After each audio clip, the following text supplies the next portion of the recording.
The situations Nigerians have found themselves in is gradually hitting home. Hello, fam. Welcome back to Global Happenings Today TV.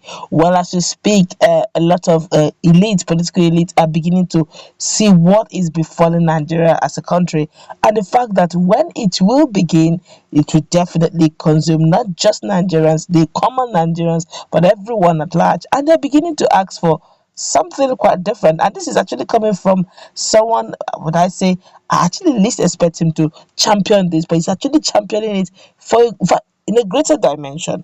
But before we go to the newspaper to find out what it is, he's saying that if you listen to him, it makes a lot of brain, it makes a lot of sense. Like you subscribe to our channel by clicking on the red subscribe button. Beside it, you will see bell notification icon. Please go ahead, click on it to get notified as soon as we update the channel on YouTube. The governor of Kaduna State, Malam Nisa Rufai, has re-echoed his call for establishment of state police, devolution of power to the component unit, and decentralization of the judiciary system to tackle the exigencies of present times. Because Nigeria is at chaos with criminal and divisive elements bent on bringing the country to its knees. I tell you, the governor made the call yesterday at the 18th town hall meeting entitled Setting Benchmarks for Enhancing Security and National Unity in Nigeria, held at Kaduna State University, Kaduna, which was organized by the Federal Ministry of Information and Culture. Rufai stated that bandits that are terrorizing the country have all lost their right to life. I'm also, honestly speaking, I'm wondering why up till now the Senate have not passed it into law that all kidnappers should be dead by hanging. It's amazing. Honestly, I'm beginning to wonder: are we in a different world? But let's continue what Erifai is saying anyway. He said, they have actually lost their right to life and should be wiped out. He stressed that the current security situation calls for national consensus as Nigeria is in a chaos. Rufai, who blamed the Nigerian state for not rising up to its duties and dealing with escalating crisis in the country, also blamed the insecurity or lack of coordination among security agencies. Some of them are busy collecting bribe. Let's continue. Adding that the judicial system has become a safe haven for criminals due to undue delay in the prosecution of criminals.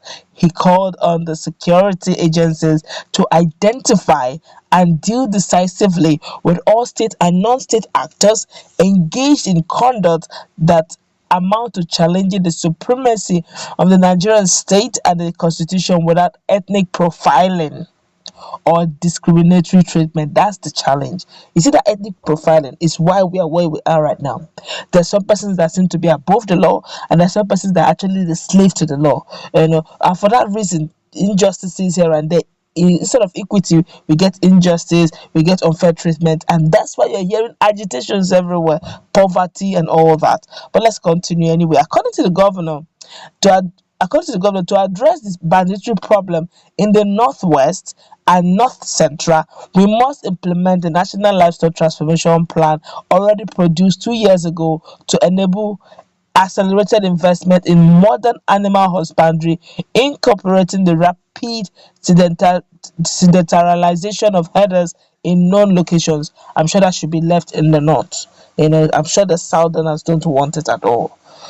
He said, well, some southerners, let me speak for myself. He said, this country does not have enough soldiers. That's actually the bitter truth. This country does not have enough soldiers or uniform police and secret police to protect citizens across its vast areas, particularly the forest. The limited number of boots on the ground are not well equipped and are significantly lacking in the technology that can make their limited numbers matter a lot. Centralizing policing in a federation is not only a contradiction in terms. The state government today bear most of the burden of the running cost of the federal police anyway. So why not the subnationals, the state police now? So I repeat my persistent call for state police as soon as possible. But the governor also held a ruling All Progressive Congress APC committee on restructuring had last December said the draft bill produced and submitted by his committee in January 2018, was stepped down for fear of politicization ahead of the 2019 general elections, promising that the draft bill will be given consideration before the president's dispensation ends its tenure.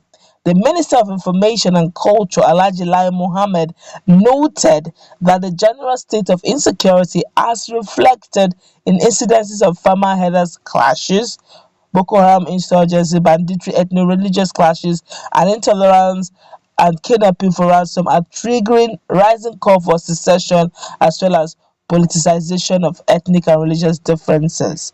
He said, how do we get here? Or rather, he said, how did we get here? And what can we do to change the narrative? If you ask Nigerians, they will have a good answer to it too. Sir, they will tell you secession. They will tell you already, like the worry people will say, water don't pass Gary. This one now is beyond ordinary eye. If it must be done, then all stakeholders must come into bear. And with all the things that the media told Arewa in their last meeting they had, no Nigerian will hear that and will be comfortable even with restructuring. No Nigerian will hear that and still be comfortable even with restructuring. Reason because in restructuring, the constitution still says all Nigerians are free and allowed to stay in any part of the country. So which means some of these elements who want to come in, the Nigerians will generally be scared of federalization. But it goes, it's really long. This whole situation has taken too long for it to be corrected.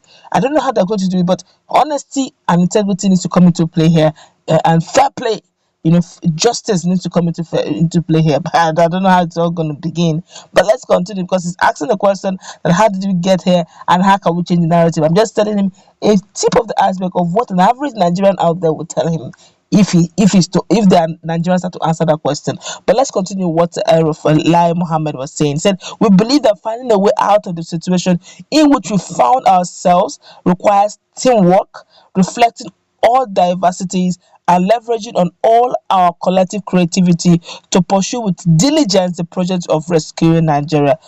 Okay, now they know that Nigeria needs rescuing. Before now, they felt they have rescued Nigeria. Propaganda is propaganda. Reality and fact is reality and fact. They are two different things. You don't begin to put propaganda and say it is fact. It will show to blow your face.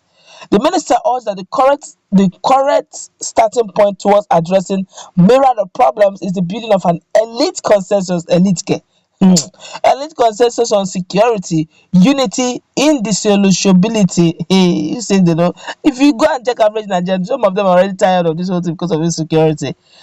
Tackle insecurity first, and then Nigerians will begin to have faith and probably hope that okay, if they can secure us, there's hope that Nigeria will definitely rise again.